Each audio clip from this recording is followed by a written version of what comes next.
This is Play-by-Playcast.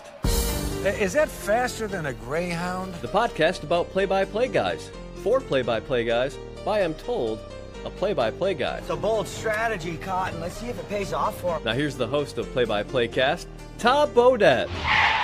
Wait, the Motel 6 guy? We'll leave the light on for you. No, Joel Godet. Joe Godet. Joel. Joel? Joel, with an L. Okay, here's your host, Joel Godet. Don't worry, nobody's listening anyway. Episode 139 this week. Welcome back in. Thanks for the subscribe, the stream, the download. This is Play-by-Playcast. My name is Joel Godet, and this is the podcast about play-by-play broadcasters for play-by-play broadcasters, hosted by a play-by-play broadcaster, a professional development podcast that dives into the tips, tricks, experience, stories, process, and preparations of some of the biggest and best play-by-play announcers in the business. As always, you can find us on social media at PXPcast. I am at Joel Godet.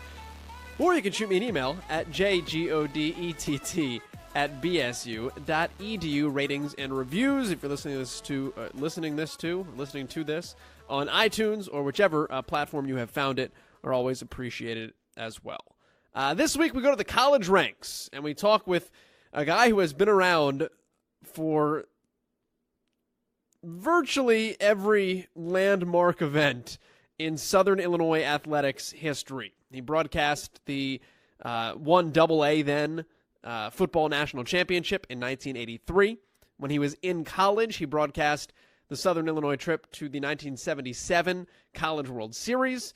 He was the broadcaster, of course, in 2002 when they made their improbable Sweet 16 run with Bruce Weber as head coach, and then he was, again, the broadcaster in 2007 when they made a Sweet 16 run that very nearly was an Elite 8 run as well. They had the ball in a one-possession game and got an offensive rebound, but then turned it over in the last couple of seconds against the Kansas Jayhawks in the Sweet 16 that year. Mike Reis has been around the block for 40 years. This is his 40th year as voice of the Southern Illinois Salukis. And not just that, but he went to Southern Illinois. And then right out of Southern Illinois, got involved in Southern Illinois broadcasting. So he went to school there and has never left. And you'll hear his passion and his love for Carbondale and that institution as we chat here. But it's an interesting perspective as well, because for 40 years, he has seen it all. He has seen everyone who has come through, and he's found a way to both keep the job fresh and to keep himself fresh in that role over the course of 4 decades.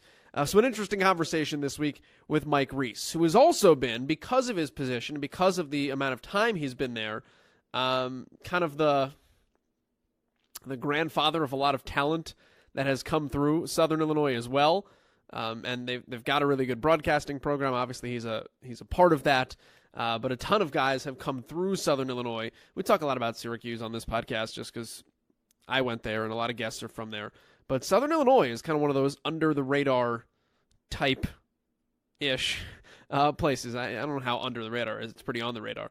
But one of those places that probably should get more attention for the broadcasters that it churns out, including Sean Kelly, who's the New Orleans Pelicans voice. He's been so for 12 years with that franchise, with that organization. So let's dive right into it. With off the top, 40 years is a long time. Mike Reis, our guest on Play-by-Playcast this week, did he ever anticipate when he got the job that 40 years later he would be the beloved voice of the Southern Illinois Salukis? I hope to be the voice of SIU for 40 minutes is probably what my because I was 22 at the time, and certainly at 22 we all think we have all the answers, and I was no different. And I got the job, Joel, 2 days after I graduated. Now, it's a little bit different now. Well, it's a lot different now. At that time, there were 2, 3, and sometimes 4 radio stations doing SIU's games.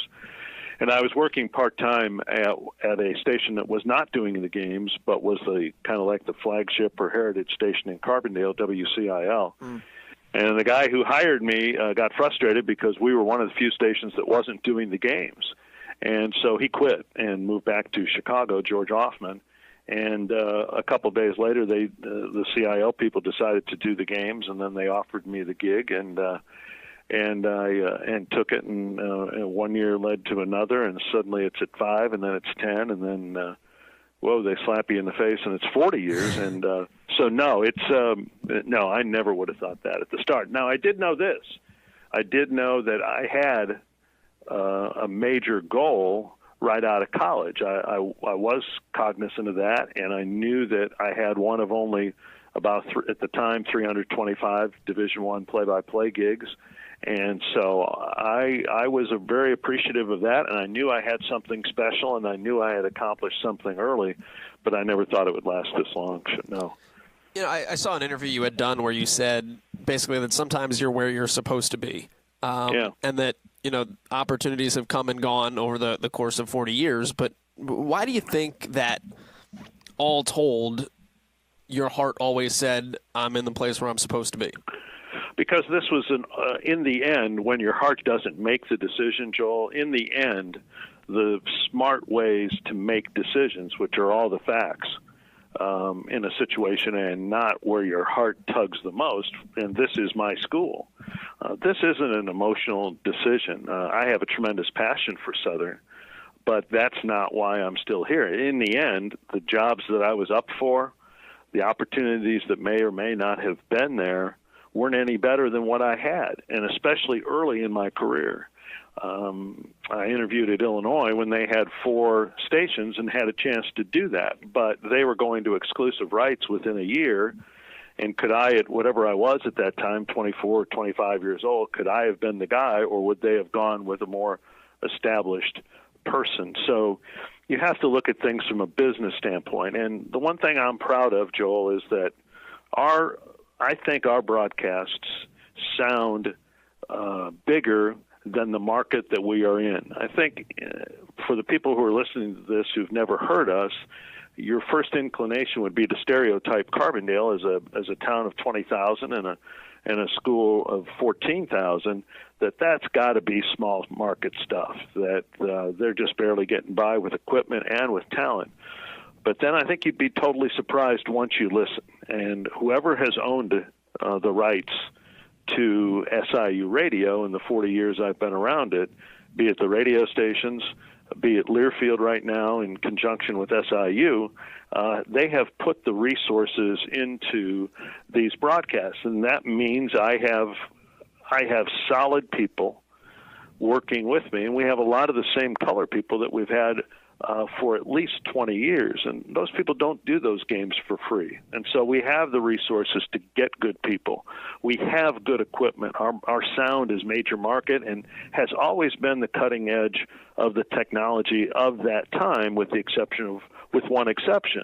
And so we travel well, and so it's good to work here. And now when I compare what I have and compare it with whatever I may have had, this always seemed to come ahead. And it's not like they always gave me more money every time I looked somewhere else, because that wasn't the case. It's just that this is a better situation. It's always been important. And as a consequence, we've gotten good people, and it's been a good place to be. So for business reasons, more than anything, I've been here for 40 years. It's been better than what I could have gotten.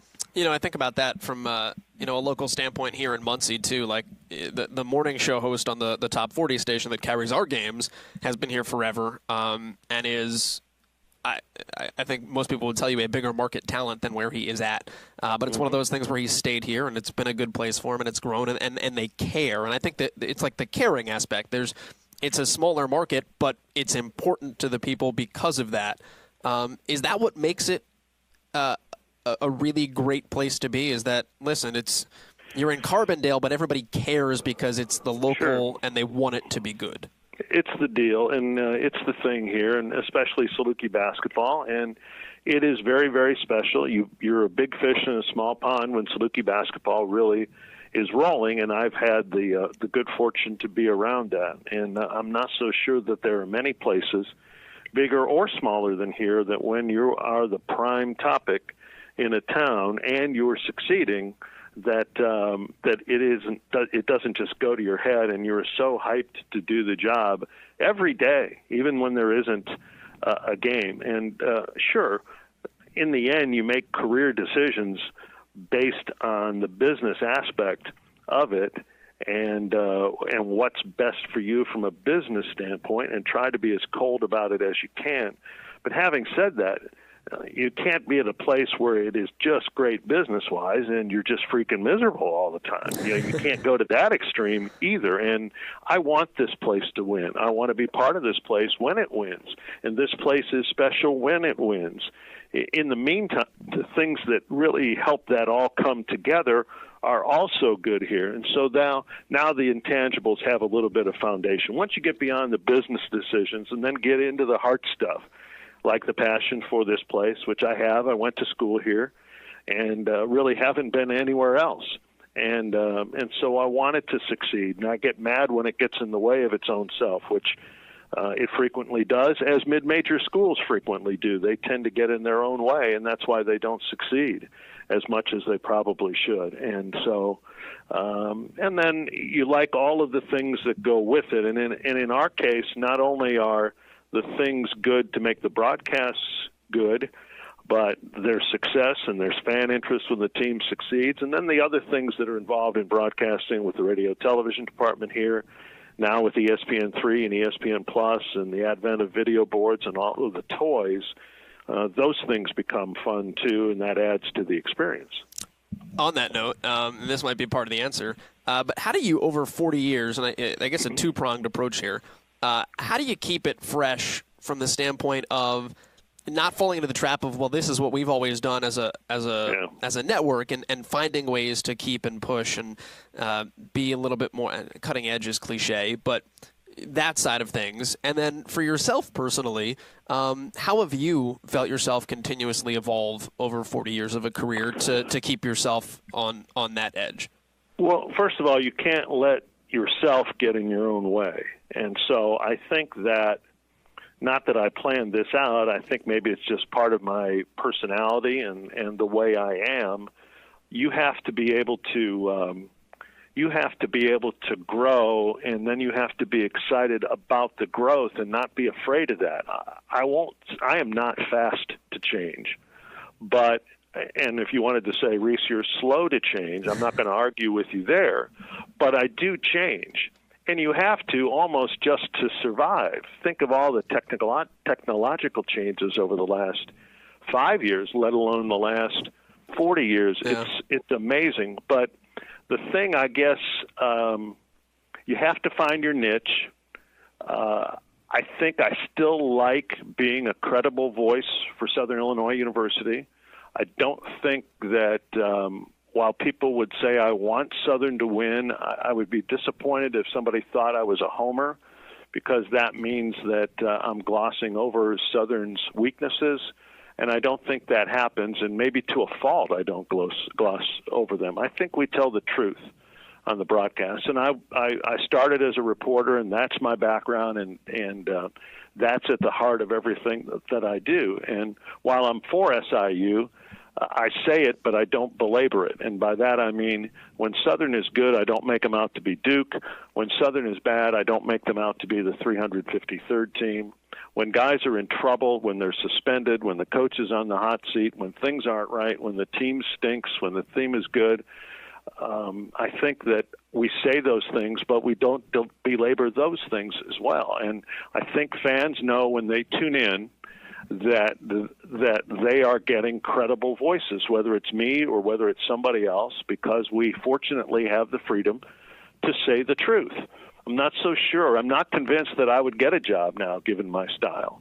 And at 62 years old, it's not a young person's game anymore.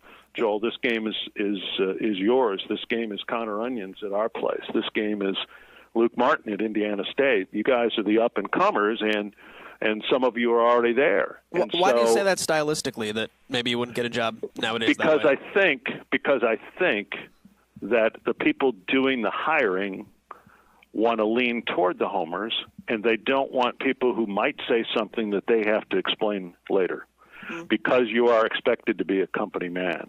Whereas I think I've built up enough credibility that when I say something or report a story, I'm not going to report just the company line. I'm proud of the fact that in 40 years, Joel, that there's only been 4 times where we've had a controversial situation or some sort of issue, and what I have said is not what I knew.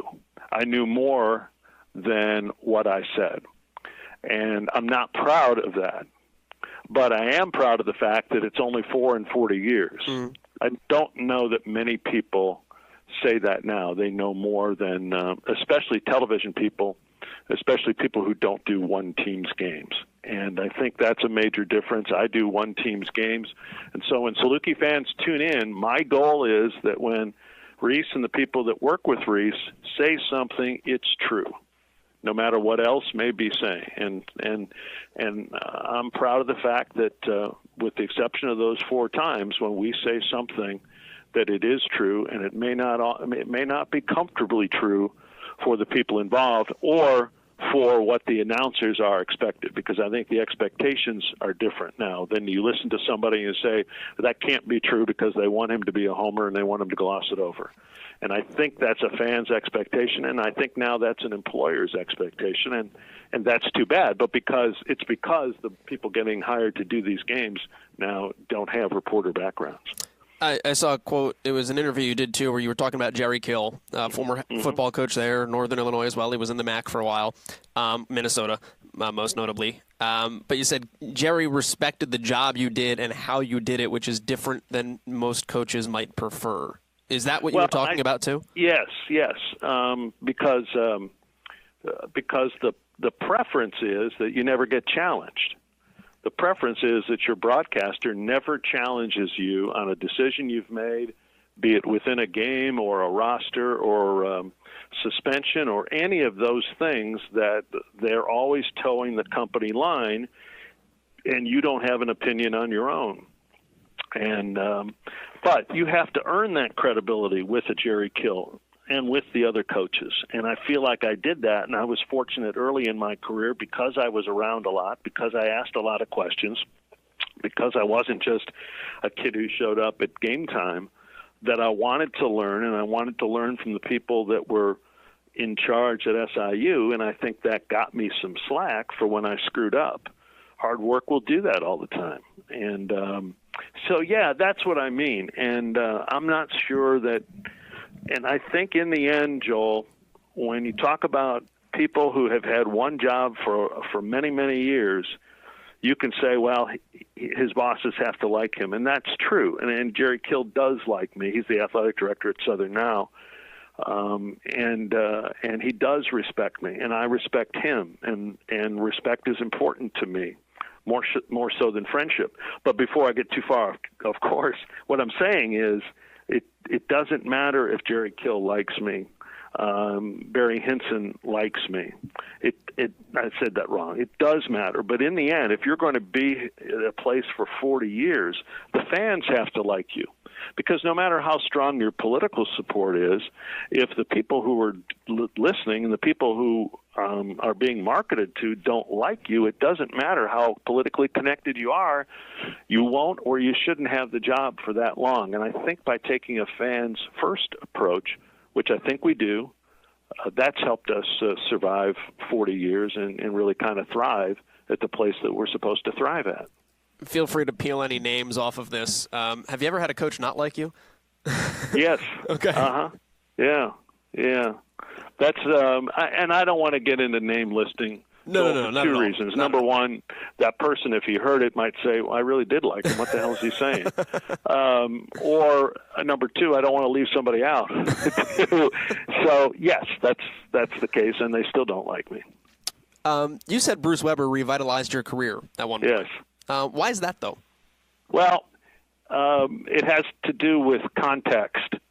He followed Rich Herron, who coached for 13 years, had winning teams, 7 of them, had postseason teams, 5 of the 7, had NCAA teams, 93 through 95. And Southern would be a Division II program if his program didn't succeed. And he's from Southern Illinois, and he and I are very good friends. And so he kept this a Division I job. I don't make 40 years if his program doesn't succeed, because I hope I would have gone elsewhere, because at that point in my career, I certainly wanted to stay at Division One. But it wasn't fresh anymore. After that run where they went to the NCAAs, Joel, they went back under 500. Had a couple of recruiting misses, and it just didn't work. And when a local legend is on the hot seat, it's just not pleasant, because there's too many lines drawn in the sand. And plus, we had slipped in some areas. The Division I game was changing in terms of facilities and how programs were built, and Bruce Weber brought in those ideas from Purdue, where he'd spent about 20 years as an assistant, and he had tremendous energy, and he revitalized the program, and as a consequence, my job is better and it's more important, and everybody thinks I'm better when Southern's winning. And so we started winning again, and it was fun to be around it. I re-listened to every interview I did with Weber, because I always learned something that I didn't hear the first time, either pre or post. And it really was just a fun time. Crowds started to come back, and because the last 3 years of the Coach Herron deal had started to wear on me, I needed something, some adrenaline or something, and Coach Weber, whose respect I earned and whose friendship I still have, had a lot to do with that, with the success of his program and the people that he brought in. You know, one time he had what would turn out to be 4 head coaches on his staff. It was really a tremendous time.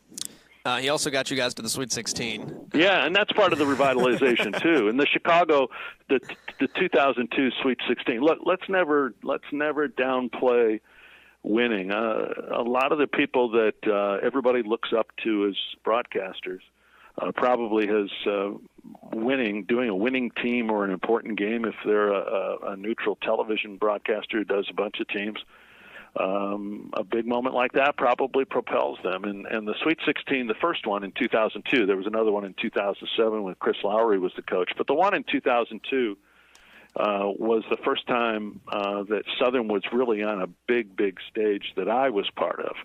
And that is my favorite broadcasting moment for sure. Why? What about it was cool? That one, but also like just the NCAA tournament in general. Not everyone gets to go to that. So to be in that atmosphere and then to have the success there. Yeah, and Southern hasn't been there since 2007, so we were clearly spoiled between 2002 and 2007. And you talk about not everybody gets to go. Man, once you go, that doesn't mean you go again. And look, as a student, I did the College World Series in 1977, and I did it solo and was petrified. It was the first real experience that I had. You threw up, the College World, yeah, I threw up, right. And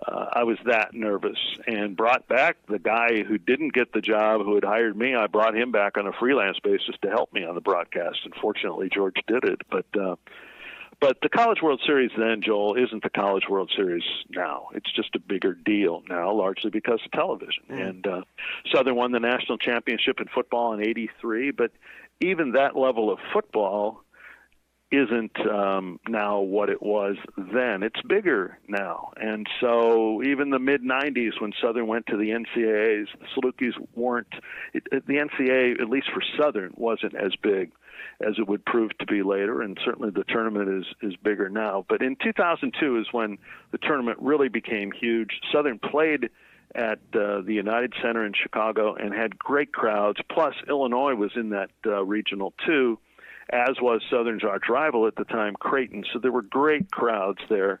And so now all of a sudden that stage, and then the following week when at the time Jim Nance and Billy Packer, or Dick Enberg and Billy Packer were the top announcers, and they're calling Southern's game on TV against UConn in the Sweet 16. That was just a head-spinning week. And so that's the first time that Southern was on any sort of truly national high-profile deal that I was around for, and that's why I'll never forget it, and that's why it's number one. Were you nervous for those? I mean, obviously at that time, no. Yeah. I don't think I was nervous at Syracuse in the UConn game in the Sweet 16. I think nervous is the right word.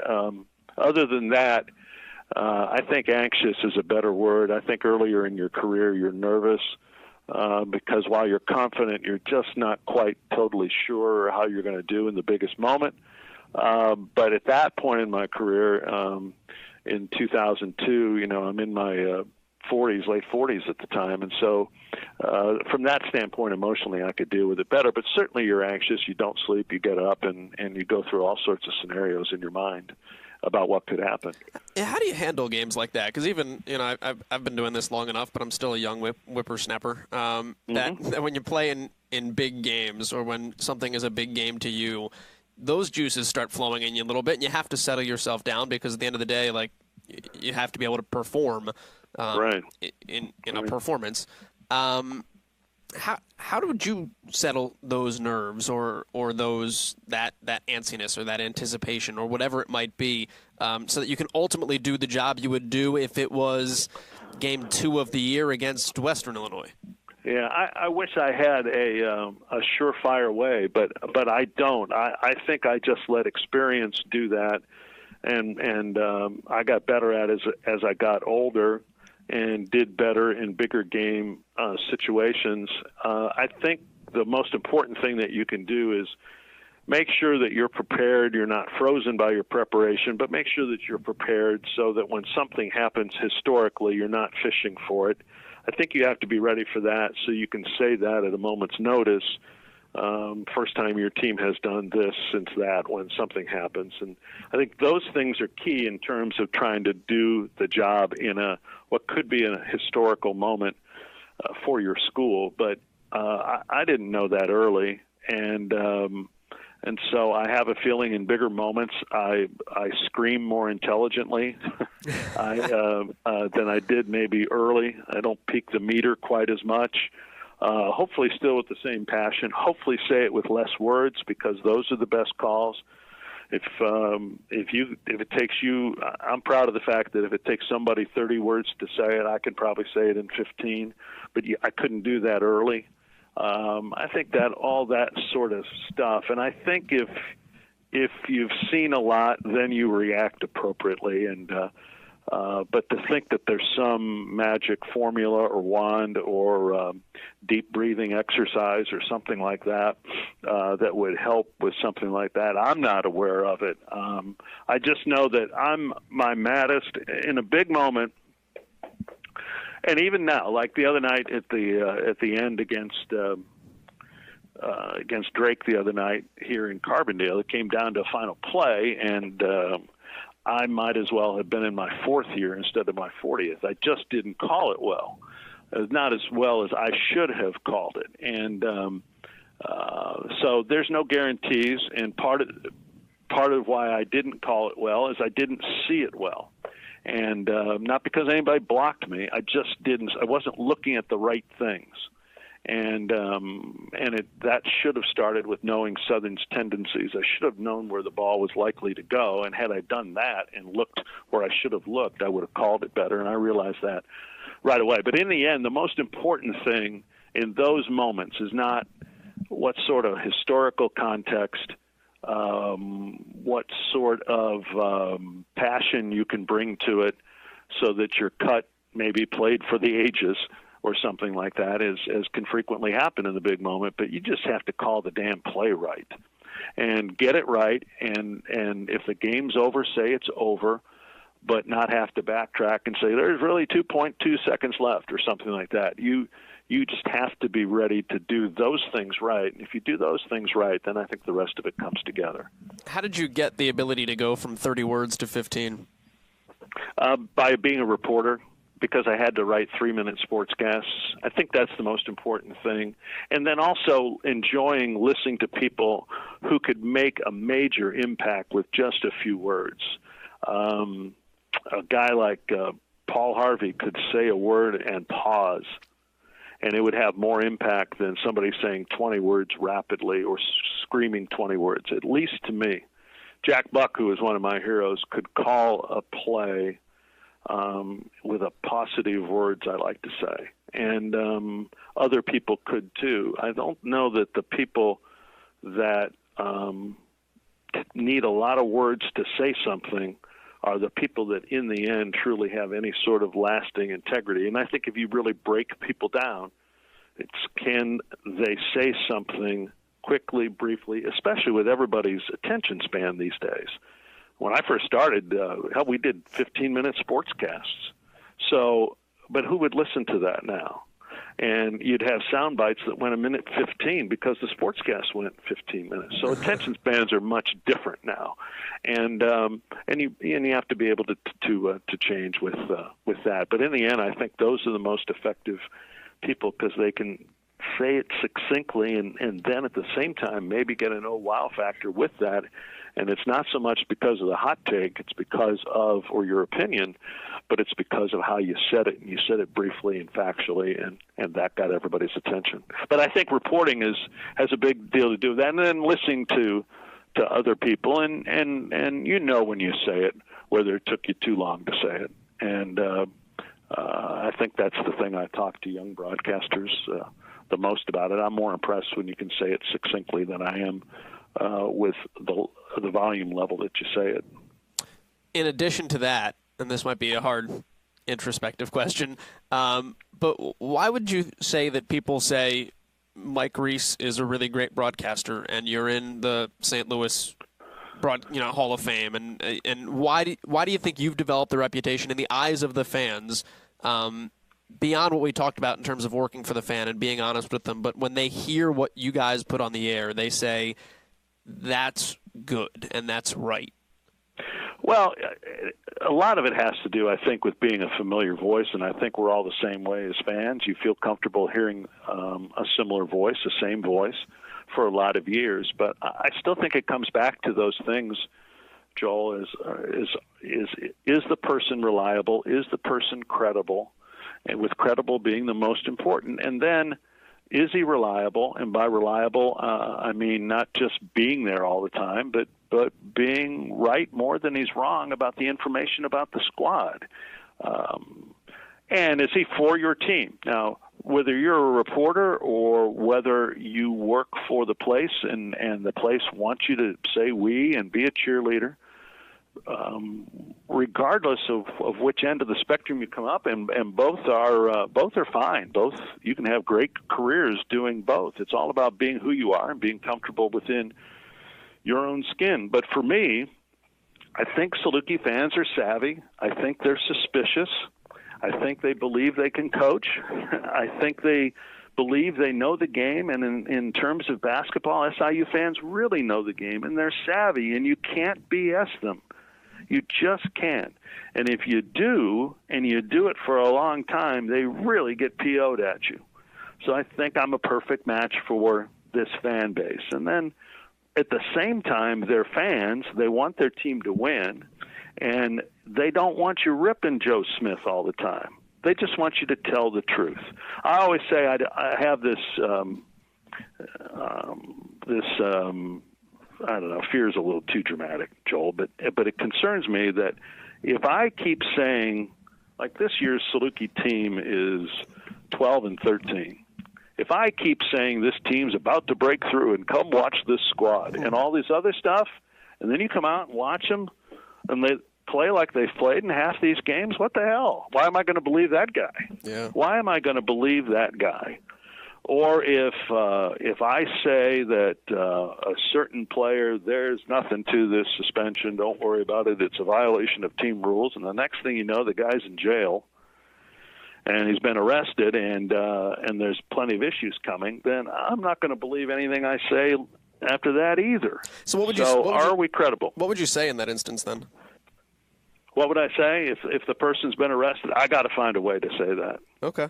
And right now, you for something that dramatic, you have to be able to say that. You just can't say violation of team rules and then anybody worth his or her salt as a reporter find out that the player's been arrested. I just don't.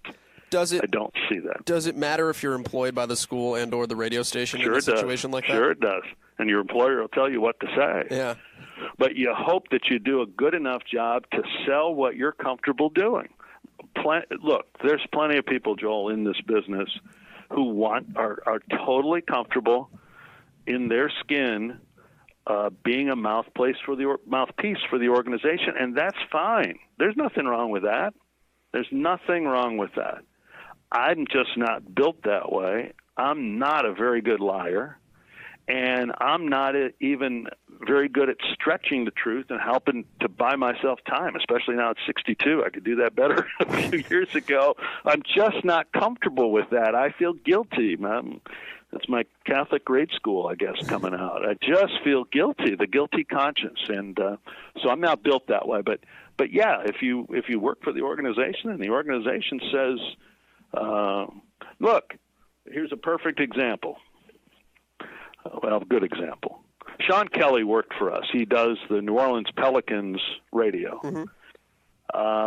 And you don't think the Anthony Davis thing is a topic there? And so he works for us, and so you've got an idea how I work. Well, the other people, that's the atmosphere I created. We want to tell the truth within the parameters. And but what if the ball club tells him, we don't want you talking about us trying to trade him and what we did with the Lakers and who we talked about? You're not going to talk about that. But this is why you're not going to talk about that. And I don't know, but I'm just citing that as an example because I felt for him right out of the chute because I know what I'd want to talk about on the broadcast. Now, you can't do it every game, but I bet that they told him he couldn't do it one game. And and he also does games for ESPN Radio. So, and everybody talks to everybody, and it's a much smaller world than people might imagine.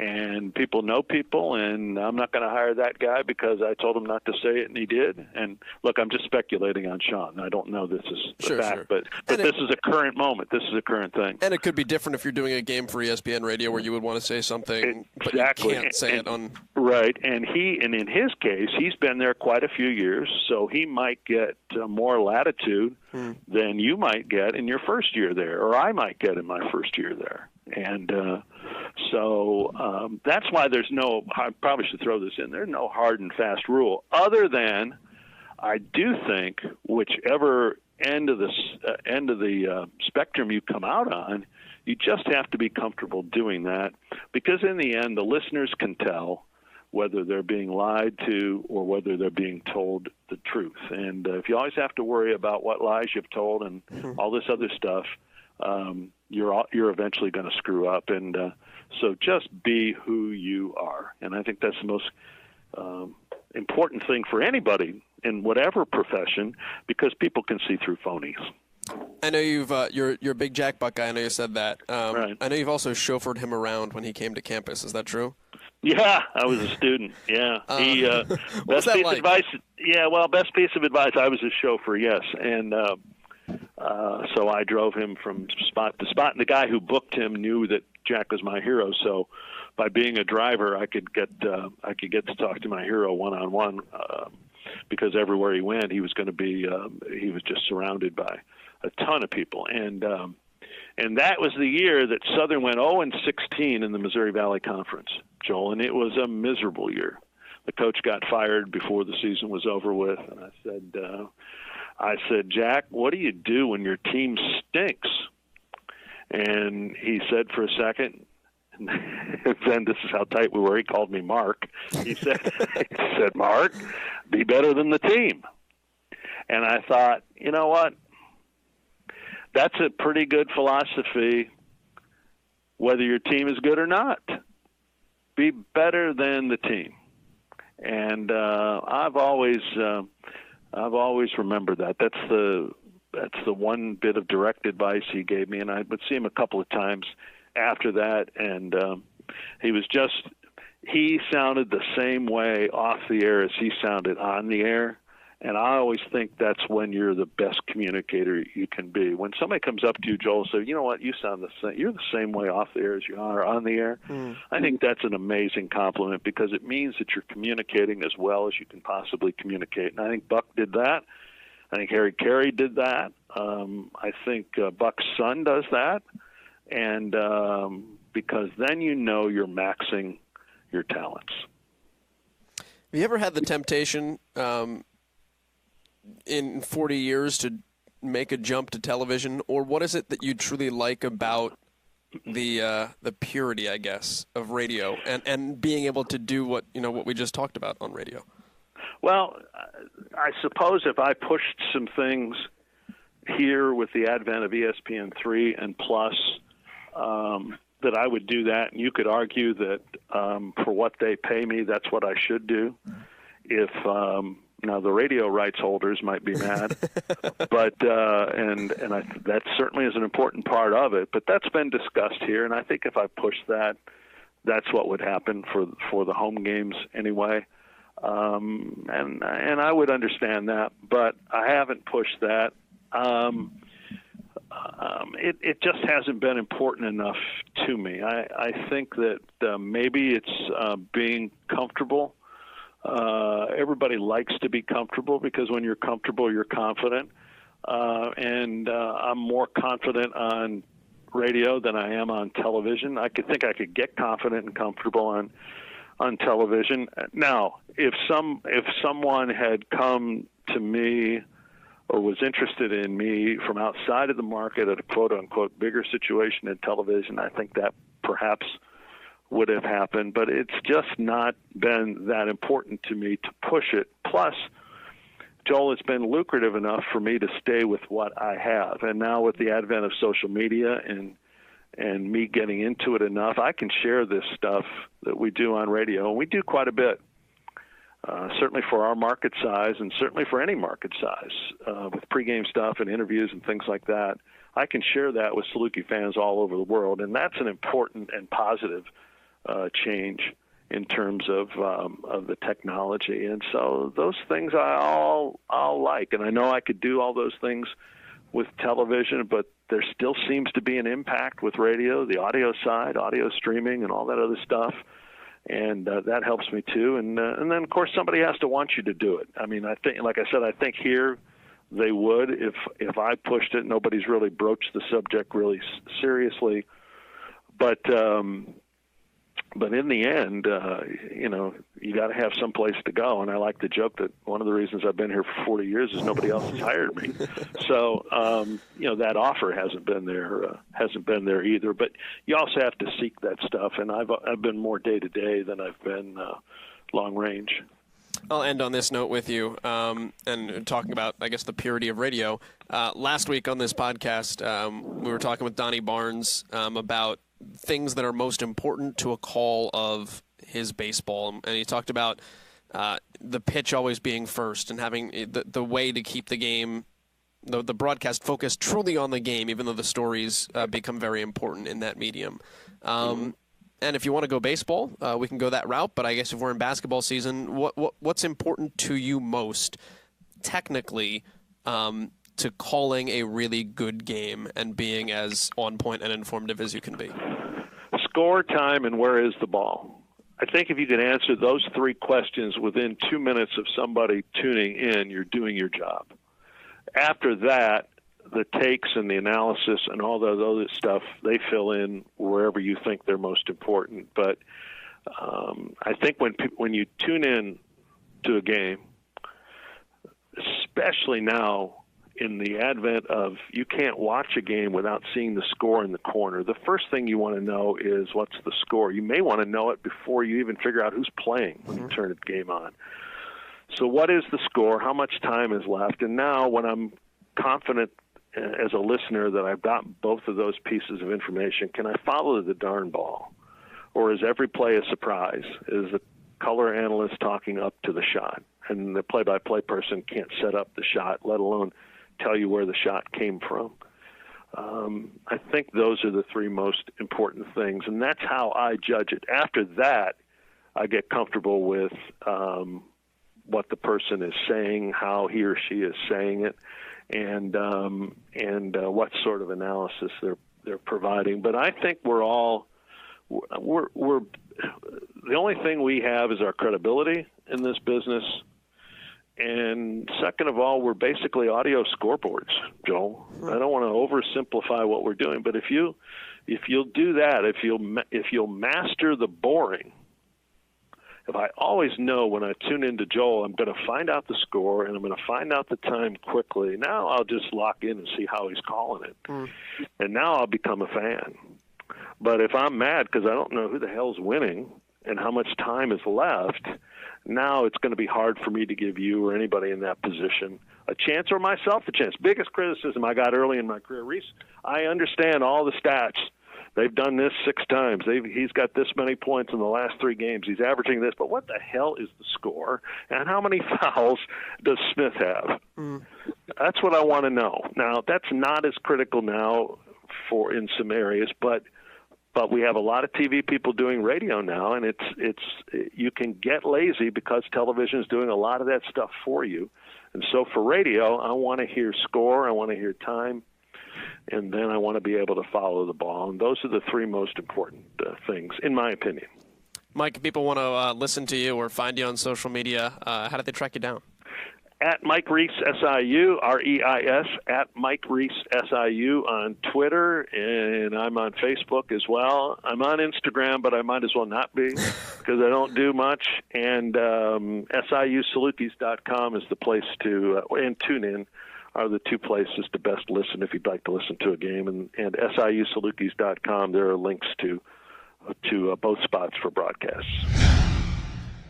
All right, that is Mike Reis joining us. If you try to find him on social media, by the way, make sure you have the SIU in there because there's a Mike Reis that doesn't have the SIU in there, and if you follow him, you'll get a lot of New England Patriots news. Slight distinction there. I liked his approach, though, that he talked about toward the front half of the podcast. Being honest with your listener, and it's a really interesting line to walk as broadcasters. And you can hear the journalist in him. How truthful can you be when you know more but really can't or shouldn't or maybe should say more, and how you handle those situations, how you handle tricky situations, how you're just honest to fans if what you're seeing is good, bad, or indifferent. But on that note, too, I think if you take nothing else from this podcast, the line from Jack Buck that he brought up toward the end, regardless of the performance on the field of the team that you work for or the team that you don't work for, just be better than the team. Like, have that be your goal. Whatever product the team puts on the field or the court or whatever, if it's not a good day, you have a good day. And if they have a good day, you have a great day. Be mentally exhausted after doing a game, even on a bad day, because you put in the effort to tell that story and to paint that picture, even if it wasn't a Renoir. I think that's a good way to wrap things up and to lead into next week.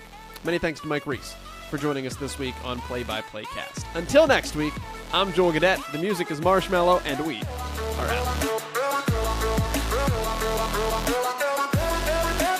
And that will do it from St. Louis, where the score is inconclusive.